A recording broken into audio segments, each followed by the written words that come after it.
And it's not to say like that I didn't genuinely care about these individuals. It's just what I didn't realize at the time was how much our relationship was solely based on our common goal of getting fucked up, getting loaded. Yeah, exactly. And so, you know, I did have those people that I did feel like I owed them something. Like, oh, I still want to hang out with you. Like, I like you. You're a good dude. Like, you know, and plus, like, I don't know what else to do, right? Like, sometimes, like, that's the biggest hurdle that we have is like, okay, but if I don't do this, then what do I do? Which is why we're lucky enough, hopefully, to get into, you know, a program or have somebody who's been there that can tell us what to do. Well, you got to fucking go to AA, bro. You got to, you know, get into a program. You got to introduce yourself to people. That's one thing Donnie talked about in his story was having a sponsor who said, introduce yourself to everybody at the meeting. Yeah. You know, and I think that that's a part of it is like figuring out what not to do and then figuring out what we can do. And it's been an interesting journey. Like I have one friend in particular who, you know, like I mean, he and I hung out every day. And, you know, I was convinced that we were just the best of friends. And then I got sober and he got sober too for a little bit, but then he ended up going back out and it was difficult for me to know how to sort of navigate that, you know, but I knew that if I hung out with him like I had been, that it was going to result in me, you know, ending up in that situation that he was in or before he had relapsed.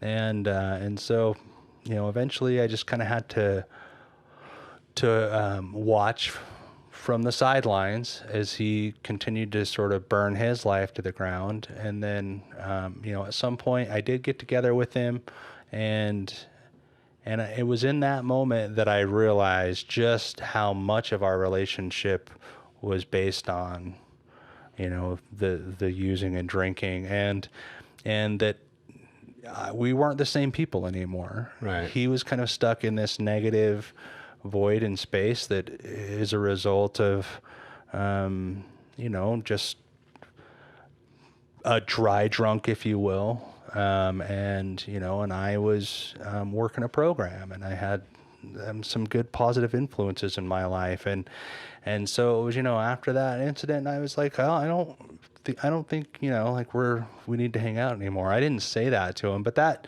actually raises a good question is like, do we need to have conversations with these friends? Like, is there do we owe these people anything? Do we owe them at least a conversation, an explanation? Hey man, like, I'm trying to do this, you're doing that. Like, you know, I don't know if I'm going to be able to hang around you anymore. Yeah. What's been your experience with that? It seems to happen organically. Yeah. I mean, yeah. Like when I was using and people were getting sober, I didn't want to be around them anyway. Yeah. You know? And I think it goes both ways. When I show up and you're using, you're uncomfortable.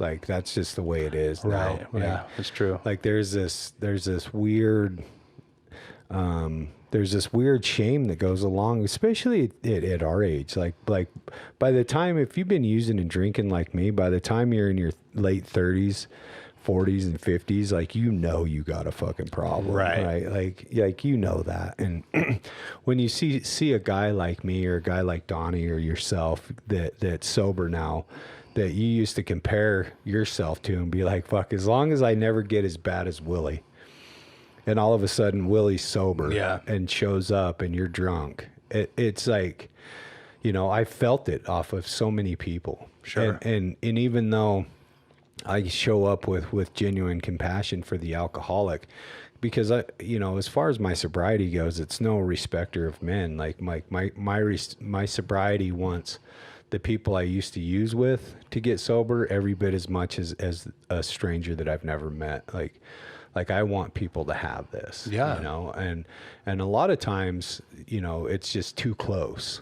And so I found that it happens organically for the most part, but there has been a few people in my life that as they relapsed and tried to hide it from me, that I've had to have that conversation of, look, everything that you're doing points towards you're using. Like, I'm not stupid.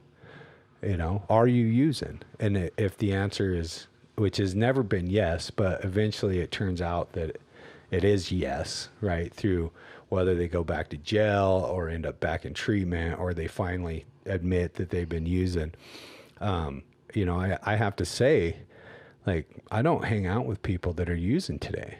Like, I'll go to a meeting with you, but we're not going to go shoot pool, Right. or any of that, because what if it triggers me? Right. Like all of a sudden we're out and they're having a drink again, and the ism takes over because I'm not immune to it. Right. You know, I have a lot to lose today. So I've had to let some people go, you know, people that I've invested a lot of time in, trying to help them. And it's just not their time, you know. And the shittiest part about all of that for me personally is that for those people that I've invested time in that didn't get sober, I can't help but have a resentment against them. And then I have to go through the process. I have to put their name on paper, what they did, you know, because what happens with the resentment is that we relive the feeling of what they did to us. Right. That's what a resentment is. And we're never mad at the people. We're mad at what they did to us, because whether it was Joe or Jim or Jack or Johnny, you know, like I don't, those are just names I'm throwing out there. But if Joe did the same thing to me that Johnny did, I would have the same reaction. So that goes, and it shows that it's not the person, it's the action, right? And then I relive that feeling over and over again. I internalize it, and then all of a sudden I'm in that negative thinking. The disease is taking over. I'm living in that resentment, that fear, that anger. And eventually, like if I do that long enough, then, you know, a drink's going to sound good. And it all comes from a place of good intention. And so, like, when I do have to go through that, I have to go to work on this stuff so that I don't end up being sicker than the person I was trying to help.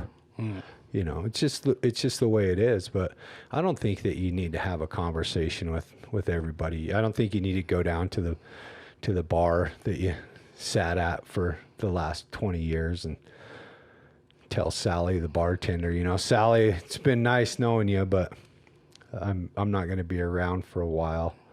But that's just me. Like, I don't think I owe my drug dealer anything.